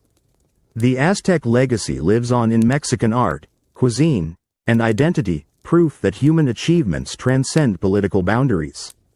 Allow history's echoes to comfort you. Chapter 17. The Maurya Empire, weak successors and invasion across the vast expanse of the Indian subcontinent, from the snow-capped Himalayas to the tropical shores of the Deccan, once stretched the mighty Maurya realm. India's first great empire, founded by Chandragupta Maurya around 321 BCE and reaching its zenith under his grandson Ashoka. This remarkable dynasty had unified most of the subcontinent under a CNGLE administration, creating a golden age of prosperity and Buddhist learning. Let us journey to a fading world, around 180 BCE, when the last Mauryan rulers struggled to maintain their ancestors' legacy. The great capital of Pataliputra, with its wooden walls and elaborate palaces, still housed imperial ceremonies, while Buddhist stupas dotted the landscape from Afghanistan to Bengal. Yet the empire that had once commanded respect from the Mediterranean to Southeast Asia was quietly fragmenting. The Mauryan system had been built on the administrative genius of Chandragupta and the moral authority of Ashoka. The Arthashastra, attributed to the minister Kautilya, describes sophisticated methods of governance, taxation, and diplomacy. Ashoka's edicts, carved on rocks and pillars throughout the empire, proclaimed Buddhist principles of non-violence and righteous rule. This combination of practical administration and ethical leadership had created unprecedented unity. Yet after Ashoka's death around 232 BCE, the empire began its gradual decline. His successors lacked both his personal charisma and his commitment to Buddhist ideals. The vast bureaucracy that had efficiently governed diverse peoples became increasingly corrupt and inefficient. Provincial governors, appointed from the capital, gradually became more independent, treating their territories as personal domains rather than imperial provinces. The empire's diversity, once a source of strength, became a challenge for weaker rulers. The Mauryans had governed peoples speaking dozens of languages, following different religions, and maintaining distinct cultural traditions. This required constant diplomatic skill and administrative flexibility. When central authority weakened, regional identities reasserted themselves, leading to fragmentation along ethnic and linguistic lines. Economic pressures compounded political difficulties. The extensive road network and postal system that had connected the empire required enormous resources to maintain. The professional army, with its war elephants and sophisticated logistics, consumed vast amounts of revenue. As trade declined and tax collection became less efficient, the imperial treasury could no longer support these expensive institutions. Buddhist influence, though culturally enriching, may have weakened military effectiveness. Ashoka's emphasis on non-violence, while morally admirable, created challenges when dealing with aggressive neighbors. The Mauryan army, once feared throughout Asia, became less willing to engage in the brutal warfare necessary to maintain imperial boundaries. This philosophical shift, however noble, left the empire vulnerable to more militaristic rivals. The Greek kingdoms of Bactria and Gandhara, established by Alexander's successors, began pressing into northwestern India. These Hellenistic rulers, combining Greek military techniques with local knowledge, proved formidable opponents. They established independent kingdoms in regions that had been Mauryan for generations, gradually eroding the empire's western frontiers. Internal rebellions accelerated the decline. The Satavahanas in the Deccan declared independence, establishing their own dynasty in central India. Other regional powers, including the Shungas in the Ganges Valley, began asserting autonomy. The Mauryan response was increasingly ineffective, lacking both the military strength and political will to reassert central control. The final blow came around 180 BCE when Brihadratha, the last Mauryan emperor, was assassinated by his own general Pushyamitra Shunga. This palace coup, though dramatic, was almost anticlimactic. The empire had already fragmented into competing kingdoms. The Shunga dynasty that replaced Mauryan rule controlled only a fraction of the former territory, marking the end of India's first great imperial experiment. Yet Mauryan achievements endured long after political unity dissolved. The administrative systems they developed influenced all subsequent Indian empires. Buddhism, though it declined in India, spread throughout Asia carrying Mauryan cultural influence. The concept of dharmic rule, righteous governance based on moral principles, became central to Indian political thought. The Mauryan story teaches us about the challenges of maintaining unity across diverse populations. Their early success came from combining efficient administration with moral authority. But when leadership quality declined and central commitment wavered, the centrifugal forces of regionalism proved irresistible. The lesson whispers that empires, however well designed, depend ultimately on the character and capability of their rulers. Breathe slowly, and let that empire fade into memory. Chapter 18. The Songhai Empire, Civil War and Moroccan invasion along the Great Bend of the Niger River, where golden sands meet life-giving waters. Once flourished the mighty Songhai realm, the largest empire in African history. From its capital at Gao, Songhai rulers commanded trade routes that stretched from the Atlantic coast to the Red Sea, controlling the flow of gold, salt, and slaves that made West Africa wealthy beyond European imagination. Close your eyes and drift back through time, to 1591, when the last great Songhai Askia struggled against forces that would end centuries of West African dominance. The university at Timbuktu still housed thousands of scholars, its libraries containing more books than existed in many European cities. Yet the empire that had seemed as eternal as the Niger's flow was facing its final crisis. The Songhai had built their power on control of trans-Saharan trade. Gold from the Bambic and Bur mines flowed north through their territory, while salt from Saharan deposits moved south to forest kingdoms. This commerce generated enormous wealth, funding professional armies, elaborate courts, and centers of Islamic learning that attracted scholars from across the Muslim world. Under Askia Muhammad, who ruled from 1493 to 1528, the empire reached its zenith. He established a sophisticated administrative system, dividing the realm into provinces governed by appointed officials. Islamic law provided legal framework, while traditional African customs continued at local levels. The Askia's pilgrimage to Mecca in 1496 enhanced Songhai's prestige throughout the Islamic world. Yet the empire's vast size created inherent vulnerabilities. Stretching over 1,500 miles along the Niger, it was difficult to govern effectively. Communication between distant provinces was slow, rebellions could gain momentum before central authorities could respond. The diversity of peoples, from Tuareg nomads to Hausa city-states, required constant diplomatic balancing. Succession disputes began undermining Songhai unity in the mid-16th century. When Askia Muhammad was deposed by his own son in 1528, it established a precedent for violent power struggles. Subsequent rulers faced constant challenges from brothers, sons, and ambitious governors. These internal conflicts weakened the professional military that had maintained imperial control. The arrival of European traders on the West African coast disrupted traditional trade patterns. Portuguese and later Dutch merchants offered alternative routes for gold and slaves, bypassing Songhai middlemen. The trans-Saharan trade that had funded the empire began declining, reducing the wealth that supported armies, administrators, and the elaborate court system. Morocco's Sultan Ahmad al-Mansur recognized Songhai's vulnerability. His kingdom, enriched by sugar production and European trade, possessed firearms and military advisors that gave technological advantages.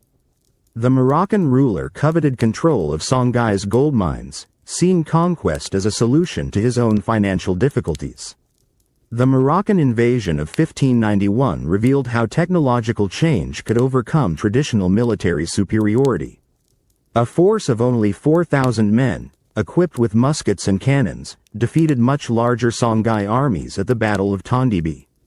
The Songhai cavalry and infantry, however brave, could not withstand concentrated firepower.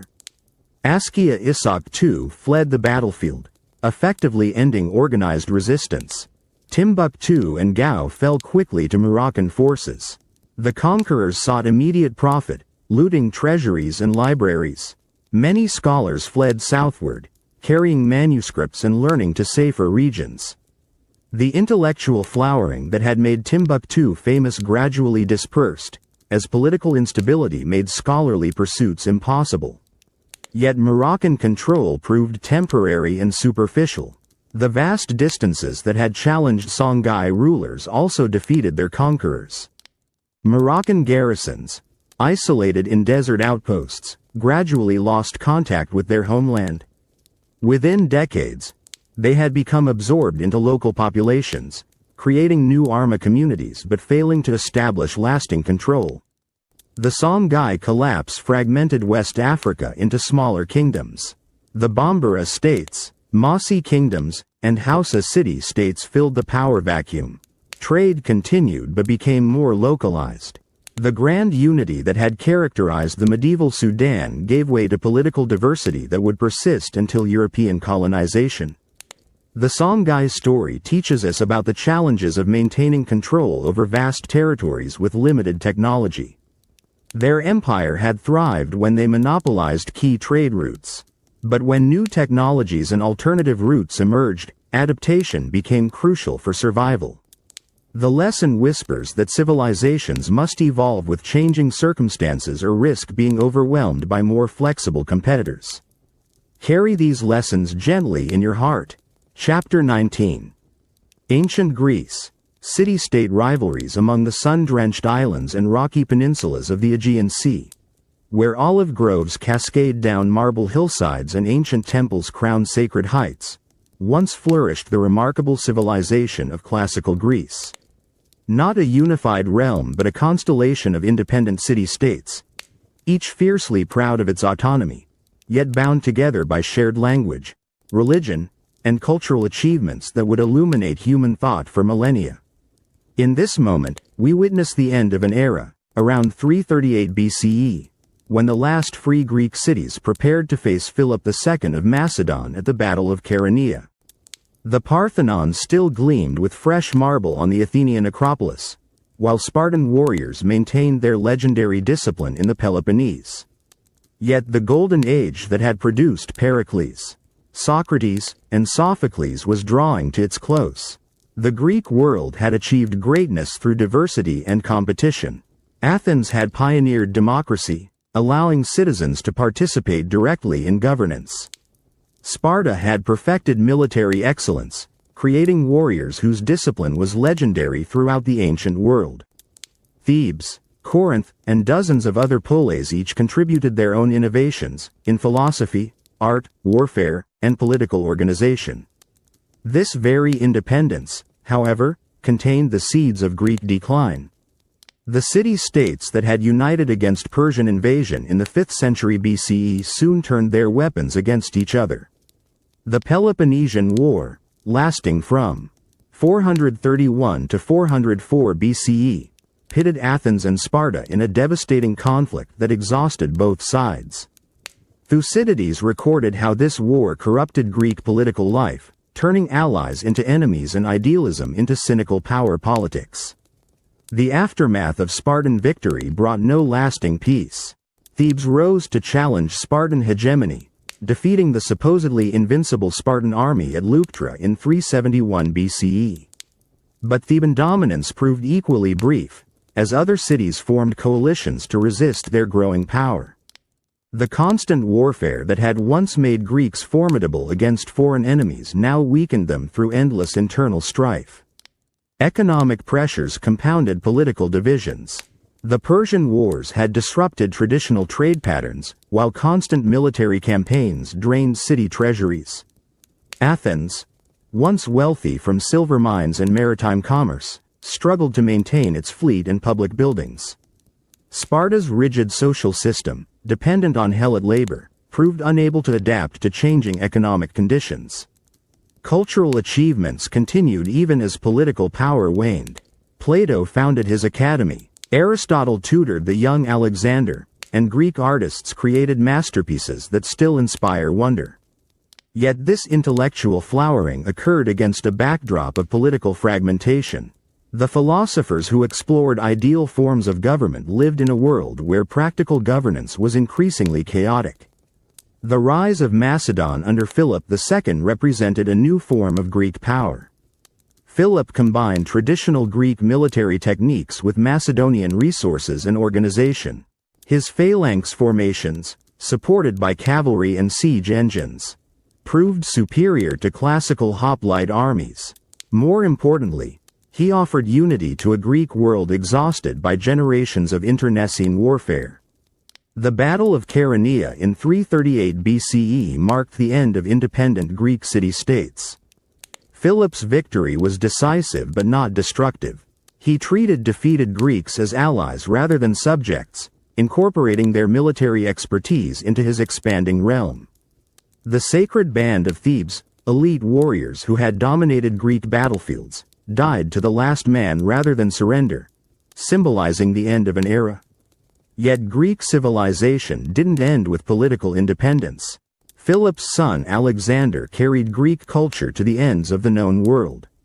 Hellenistic kingdoms preserved and spread Greek learning, philosophy, and art throughout the Mediterranean and Near East. The Roman conquest of Greece famously led to Greece conquering Rome culturally, as Roman elites adopted Greek education, literature, and artistic standards. The Greek legacy transcended political boundaries. Democratic ideals, philosophical inquiry, scientific method, and artistic excellence became permanent parts of human heritage. The small city-states that had seemed so weak compared to vast Persian and Macedonian kingdoms had created intellectual and cultural achievements that outlasted all their conquerors.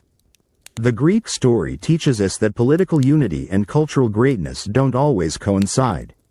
The fierce independence that made Greeks vulnerable to external conquest also fostered the diversity and competition that produced their remarkable achievements. Their experience reminds us that civilizations contribute to human progress in many ways, not all of them dependent on military or political power. Rest now in this ancient wisdom. Chapter 20. The Ottoman Empire, Modernization and World Wars across 3 continents, where Europe meets Asia and Africa, stretched the vast Ottoman realm. For over 6 centuries, this Islamic empire had commanded the crossroads of the world, from the gates of Vienna to the shores of Yemen, from the Crimean steppes to the sands of Sudan. The crescent and star flew over mosques and minarets from Budapest to Baghdad, marking the dominion of the House of Osman. Picture the final days of a great civilization, around 1918, when the last Ottoman Sultan, Mehmed VI, ruled from the Dolmabahce Palace overlooking the Bosphorus. The empire that had once struck fear into Christian Europe, that had besieged Vienna and controlled the eastern Mediterranean, now struggled to survive the aftermath of the Great War. Its territories carved up by victorious allies, its ancient institutions crumbling under the weight of modernity. The Ottoman decline had been gradual, unfolding across centuries like a slow sunset. Once, Suleiman the Magnificent had commanded armies that made Europe tremble. Ottoman fleets had dominated the Mediterranean, while the empire's administrative genius, the Devshirme system and Janissary Corps, had created the most efficient government of its age. Trade routes from Asia to Europe flowed through Ottoman ports, filling imperial treasuries with gold and silver. Yet by the 18th century, the empire faced challenges it struggled to comprehend. European powers had developed new military technologies, professional armies, and industrial economies that gradually surpassed Ottoman capabilities. The Janissaries, once the empire's elite troops, had become a conservative force resistant to reform. Their rebellion in 1826 forced Sultan Mahmud II to destroy the core entirely, eliminating centuries of military tradition in a single bloody night. The 19th century brought desperate attempts at modernization. The Tanzimat reforms tried to create a modern bureaucracy, legal equality for all subjects, and Western-style education. New schools taught European languages and sciences, while telegraph lines connected distant provinces to Istanbul. Yet these changes, however necessary, disrupted traditional social structures without creating effective replacements. Nationalism proved the empire's greatest challenge. The diverse peoples who had lived peacefully under Ottoman rule for centuries began asserting separate identities. Greeks, Serbs, Bulgarians, and Arabs demanded independence, inspired by European nationalist movements. Each successful rebellion encouraged others, gradually dismembering the empire's European and Arab territories. The Young Turk Revolution of 1908 represented a final attempt at renewal. These modernizing officers, influenced by European political ideas, sought to create a constitutional monarchy that could compete with Western powers. They promoted Turkish nationalism, modern education, and industrial development, yet their reforms often alienated non-Turkish populations, accelerating the empire's fragmentation. World War I delivered the fatal blow. The Ottoman decision to ally with Germany, though strategically logical, proved disastrous. The empire fought on multiple fronts, from the Caucasus to the Arabian Peninsula, while British agents encouraged Arab revolt and promised independence to various ethnic groups. The gallant defense of Gallipoli, led by Mustafa Kemal, showed that Ottoman fighting spirit endured, but could not overcome overwhelming odds. The war's aftermath brought complete dismemberment. The Treaty of Sèvres in 1920 reduced the empire to a small rump state in central Anatolia. Arab provinces became British and French mandates, while Greek armies occupied western Turkey. The Sultan's government, powerless and discredited, could only watch as 6 centuries of Ottoman rule dissolved. Yet from this apparent catastrophe, renewal emerged. Mustafa Kemal, later known as Ataturk, led a nationalist resistance that expelled foreign occupiers and established the Republic of Turkey. This new state, though much smaller than the Ottoman realm, was more cohesive and modern. Ataturk's reforms, abolishing the caliphate, adopting the Latin alphabet, and promoting secular education, created a nation-state adapted to the 20th century. The Ottoman legacy endured in countless ways. Their architectural achievements, from the Blue Mosque to the Sulaymaniyah, remain masterpieces of Islamic art. The millet system of governing diverse religious communities influenced modern concepts of minority rights. Ottoman legal traditions, administrative practices, and cultural synthesis left permanent marks across the former empire. The Ottoman story teaches us about the challenges of adapting ancient institutions to modern realities. Their empire had thrived when their military, administrative, and cultural systems were superior to their neighbors. But when the balance shifted, reform became essential for survival. The lesson whispers that civilizations must evolve continuously or risk being overwhelmed by more adaptive competitors. Let understanding settle over you softly. And so we reach the end of our gentle journey through time, having walked among the ruins of 20 mighty civilizations, each one a testament to human ambition, creativity, and the eternal cycles that shape our world. Let your breathing slow as we reflect on the profound lessons these fallen empires have whispered across the centuries. From the overextended borders of Rome, to the drought-stricken cities of the Maya, from the plague-weakened walls of Constantinople, to the divided courts of Han China, we have seen how even the mightiest realms eventually transform. Their stories remind us that collapse is rarely sudden catastrophe, but gradual change, like seasons turning from summer into autumn, then winter, and finally, spring again. The Roman legions that once marched from Britain to Mesopotamia teach us about the dangers of expansion beyond sustainable limits. Their empire grew so vast that communication became impossible, administration became unwieldy, and the very diversity that had been Rome's strength became the source of its fragmentation. Yet Roman law, language, and culture lived on, shaping European civilization for millennia to come. In the jungles of Guatemala, the Maya showed us how even the most sophisticated adaptations have limits. Their brilliant astronomers, master mathematicians, and ingenious engineers created a civilization perfectly suited to their tropical environment. But when climate patterns shifted beyond their system's capacity, transformation became inevitable. Still, Maya communities endure today, their descendants carrying forward ancient wisdom about living in harmony with natural cycles. The pharaohs of Egypt, who seemed as eternal as the Nile itself, reminded us that internal division and external pressure can overwhelm even the most stable foundations. 3,000 years of continuous civilization, longer than any other unified state, yet even Egypt eventually yielded to change. Its cultural legacy, however, influenced art, architecture, and religious thought throughout the ancient world, and continues to inspire us today. In Mesopotamia, the world's first empire, Akkad, fell to climate change and invasion, teaching us that civilizations, no matter how innovative, remain vulnerable to forces beyond their control. The cuneiform tablets they left behind, recording humanity's earliest literature, remind us that cultural achievements outlast political boundaries. The Epic of Gilgamesh still speaks to readers 4,000 years after Akkadian power ended. The Khmer builders of Angkor, masters of water management, showed us how technological sophistication can become a liability when conditions change. Their elaborate irrigation systems, marvels of engineering, required constant maintenance that became impossible to sustain. Yet Cambodian culture preserved their wisdom, and travelers still marvel at temples that seem to grow from the jungle floor like stone flowers. Germanic migrations that transformed the Western Roman Empire revealed how population movements, rather than conquest, often reshape civilizations.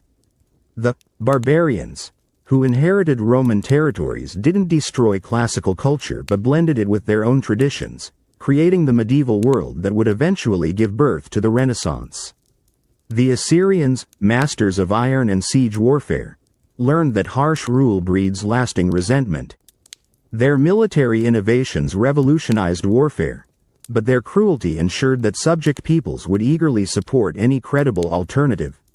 When Babylon and Media united against them, the empire that had seemed invincible crumbled within a generation. On remote Easter Island, the Rapa Nui people demonstrated how even isolated societies must live within their environment's carrying capacity. Their magnificent moai, silent guardians gazing across the Pacific, stand as monuments to both human creativity and the consequences of exceeding natural limits. Yet the islanders survived, adapting with remarkable resilience to their transformed world. Byzantine Constantinople, The last echo of Rome, endured for over 1,000 years through flexibility and adaptation. When it finally fell to Ottoman cannons, the scholars who fled westward carried classical learning to Renaissance Europe, ensuring that ancient wisdom would illuminate the modern world. Cultural continuity often matters more than political survival. The Indus Valley civilization, whose script we still cannot read, teaches us that some mysteries endure. Their sophisticated cities, with advanced drainage and urban planning, disappeared so completely that archaeologists only rediscovered them in the 20th century.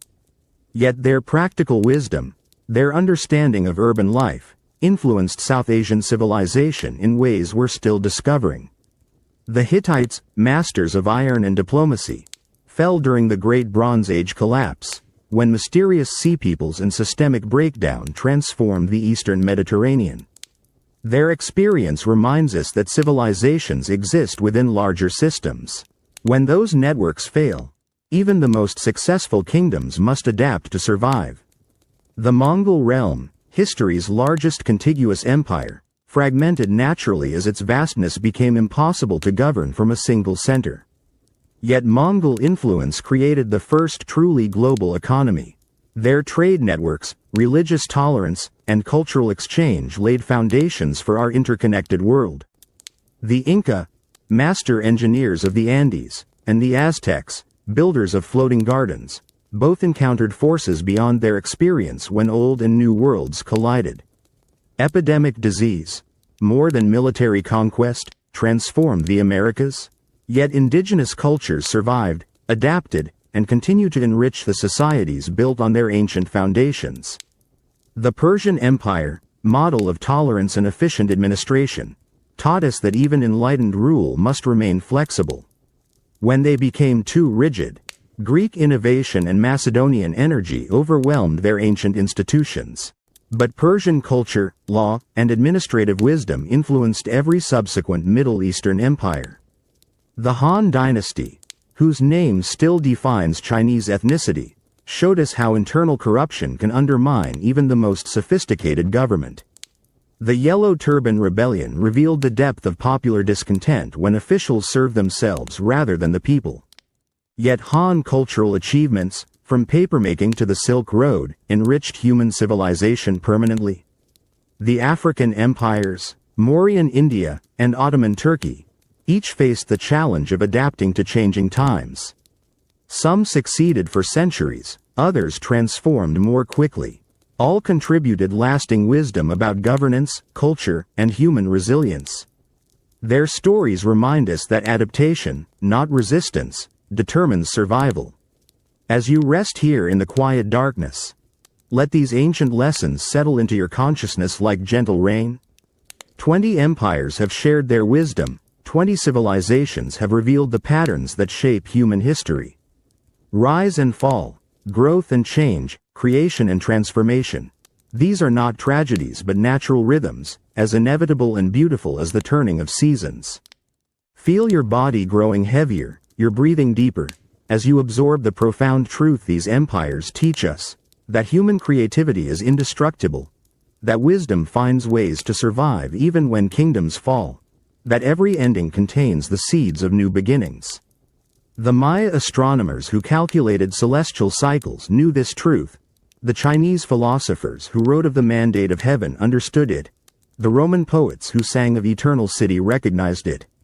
Civilizations rise like morning mist from valleys of human need and aspiration. They grow strong in the sunlight of innovation and achievement. They mature into complex systems that seem permanent as mountains. But like all living things, they eventually transform, not dying but changing, contributing their accumulated wisdom to the great river of human experience that flows through time. The empires we visited tonight are not truly gone. They live on in engage as we speak, laws we follow, buildings we inhabit, ideas we cherish, art we create. The Roman aqueduct, the Maya calendar, the Chinese compass, the Persian garden, the Greek column, the Arab numeral, all continue to serve humanity. Their creators achieved a form of immortality more lasting than any political power. Rest now in this profound understanding that you too are part of this eternal story, that the challenges facing our own civilization have been met before, that human wisdom, creativity, and resilience have always found ways to adapt and endure. The empires that seemed mighty and permanent in their time now seem like brief chapters in humanity's longer story, and someday, our own age will seem equally temporary to future generations. But the beauty we create, the knowledge we discover, the love we share, the wisdom we gain from studying the past, these become part of humanity's permanent heritage, just as the achievements of Rome and Athens, Babylon and Beijing, Cusco and Constantinople, continue to enrich our world today. Let your eyelids grow heavy, your muscles relax completely, as you drift toward sleep on currents of historical understanding. 20 empires have taught you that change is natural, that adaptation is possible, that human civilization, in all its forms, is remarkably resilient. Tomorrow's challenges, whatever they may be, can be met with the accumulated wisdom of all who came before. If this journey through fallen empires brought you peace, consider subscribing to our channel and sharing these lessons with others who love history. More stories from the past await you here, whenever you return. Sleep now, knowing that you are part of an unbroken chain of human experience stretching back to the first cities of Mesopotamia, forward to futures we cannot yet imagine. The empires sleep, but their wisdom lives on, in you, and in all who remember their stories. Good night.